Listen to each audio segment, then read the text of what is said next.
Indian premier ലീഗിന്റെ 2026 season ഈ മാസം 28-ന് ആരംഭിക്കാൻ പോവുകയാണ്. ഇത്തവണ തകർപ്പൻ താരനിരയോടെയാണ് എല്ലാ ടീമുകളും എത്തുന്നത്. അതുകൊണ്ട് തന്നെ പോരാട്ടവും കടുക്കുമെന്ന കാര്യം ഉറപ്പാണ്. മിനി താരലേലത്തിലൂടെ പിഴവുകൾ പരിഹരിച്ച് ശക്തമായ താരനിരയോടെയാണ് എല്ലാ ടീമുകളും ഇത്തവണ ഇറങ്ങുന്നത്. പല വമ്പൻ കൂടുമാറ്റങ്ങളും ഇത്തവണ സീസണിന് മുന്നോടിയായി നടന്നിട്ടുള്ളതിനാൽ സീസൺ കൂടുതൽ ആവേശകരമാവുകയാണ്. IPL-ൽ മിന്നിച്ച് ഇന്ത്യൻ ടീമിലേക്കുള്ള വിളി പ്രതീക്ഷിക്കുകയാണ് താരങ്ങളിൽ പലരും. IPL-ലെ താരങ്ങളുടെ പ്രകടനം സെലക്ടർമാർ ശ്രദ്ധിക്കുമെന്ന കാര്യം ഉറപ്പാണ്. IPL-ലൂടെ വളർന്നുന്ന പലരെയും ഇന്നത്തെ ഇന്ത്യൻ ടീമിൽ കാണാം.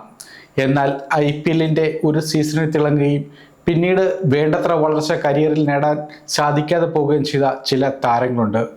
ഇത് ആരൊക്കെയാണെന്ന് നമുക്ക് പരിശോധിക്കാം. പോൾ വാൽത്താട്ടിയാണ് ആദ്യ താരം. പഞ്ചാബ് കിങ്സിനൊപ്പം അപ്രതീക്ഷിതമായി തിളങ്ങിയ താരമാണ് വാൽത്താട്ടി. 2011-ൽ പഞ്ചാബിനായി ചെന്നൈ സൂപ്പർ കിങ്സിനെതിരെ സെഞ്ചുറി നേടാൻ വാൽത്താട്ടിക്ക് സാധിച്ചിട്ടുണ്ട്.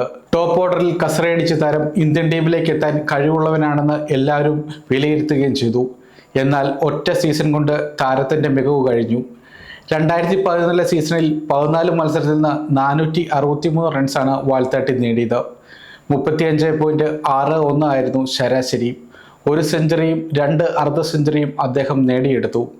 എന്നാൽ 2012 സീസണിൽ 6 മത്സരത്തിൽ നിന്ന് 30 റൺസാണ് നേടിയത്. 2013-ൽ ഒരു മത്സരത്തിൽ നിന്ന് 6 റൺസാണ് ആകെ നേടിയത്. ഇതോടെ വാൽത്താട്ടിയുടെ കരിയർ വൺ സീസൺ വണ്ടറായി അവസാനിച്ചു എന്ന് പറയാം. സ്വപ്നിൽ അസ്നോദ്കറാണ് രണ്ടാമത്തെ താരം. രാജസ്ഥാൻ റോയൽസിനൊപ്പം ഷെയ്ൻ വോണിന്റെ ക്യാപ്റ്റൻസിക്ക് കീഴിലാണ് അസ്നോദ്കർ മികവ് കാട്ടിയത്.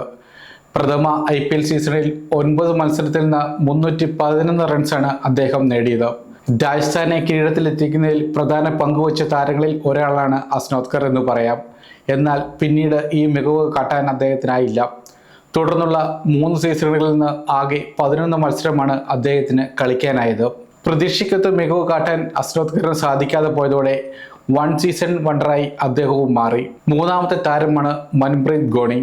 കാഴ്ചയിൽ MS ധോണിയുടെ മുഖസാദൃശ്യമുള്ള ഗോണി CSKയ്ക്കൊപ്പമാണ് ആരാധക പിന്തുണ നേടിയത്. പ്രഥമ IPL-ൽ 16 മത്സരത്തിൽ നിന്ന് 17 വിക്കറ്റോടെയാണ് ഗോണി തിളങ്ങിയത്. എന്നാൽ പിന്നീട് ഈ മികവ് കാട്ടാൻ ഗോണിക്ക് സാധിക്കാതെ പോയി. IPL-ലെ ചെണ്ട ബോളറായി ഗോണി മാറിയെന്ന് പറയാം. ഇന്ത്യക്കായി കളിക്കാൻ സാധിച്ചെങ്കിലും കരിയർ പ്രതീക്ഷിച്ചതുപോലെ ഉയർത്താൻ അദ്ദേഹത്തിന് സാധിച്ചില്ല. രാഹുൽ ശർമ്മയാണ് മറ്റൊരാൾ. പുനെ വാരിയേഴ്സിനൊപ്പം മികവ് കാട്ടിയ സ്പിന്നറാണ് രാഹുൽ ശർമ്മ. 2011 സീസണിൽ ശ്രദ്ധേയമായ ബോളിംഗ് പ്രകടനമാണ് അദ്ദേഹം പുറത്തെടുത്തത്. ഇന്ത്യൻ ടീമിലേക്കടക്കം വളരാൻ സാധിച്ചെങ്കിലും രാഹുൽ ശർമ്മയ്ക്ക് വലിയൊരു കരിയറിലേക്ക് എത്താൻ സാധിക്കാതെ പോയി. പിന്നീട് ഒത്തുകളി വിവാദത്തിലടക്കം ഉൾപ്പെട്ട് രാഹുൽ ശർമ്മയ്ക്ക് വലിയ ചീത്തപ്പേര് കേൾക്കേണ്ടി വരികയും ചെയ്തു. സൗരഭ് തിവാരിയാണ് മറ്റൊരു താരം. മുംബൈ ഇന്ത്യൻസിനൊപ്പം കിടിലൻ പ്രകടനം നടത്തിയ താരമാണ് സൗരഭ് തിവാരി.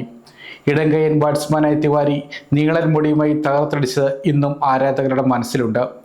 2010-ലെ IPL-ൽ 16 മത്സരത്തിൽ നിന്ന് 419 റൺസാണ് അദ്ദേഹം നേടിയത്.